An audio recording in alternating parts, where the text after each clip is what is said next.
Stamane si è verificato un crollo qui in via Empedocle nella parte che corrisponde al tetto della vecchia chiesa di Santa Lucia.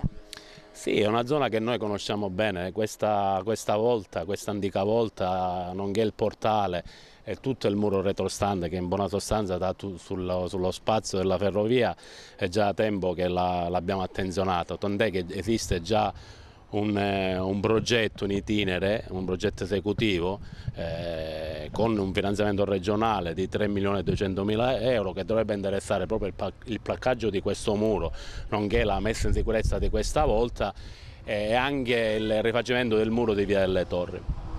Queste zone sono state già attenzionate da noi da almeno 3 anni a questa parte, sono state inserite nel piano di assetto idrogeologico come zone a rischio elevato. Proprio in questi giorni sono stati fatti circa un mese fa su Via delle Torri sondaggi geognostici.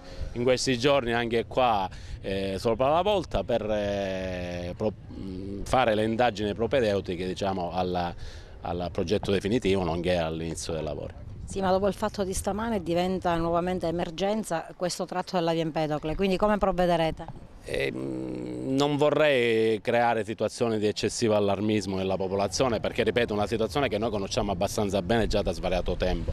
Nell'immediato procederemo a estendere ulteriormente la transennatura che, ripeto, era molto più estesa e qualche buondembone si è preoccupato di spostare le transenne come spesso succede, quindi estenderemo di nuovo la transennatura ampliando la zona di messa in sicurezza proprio per evitare che ci siano ulteriori sprofondamenti, perché sicuramente le macchine messe sopra la volta non rappresentano motivo di sicurezza. La zona comunque era stata già da tempo interdetta.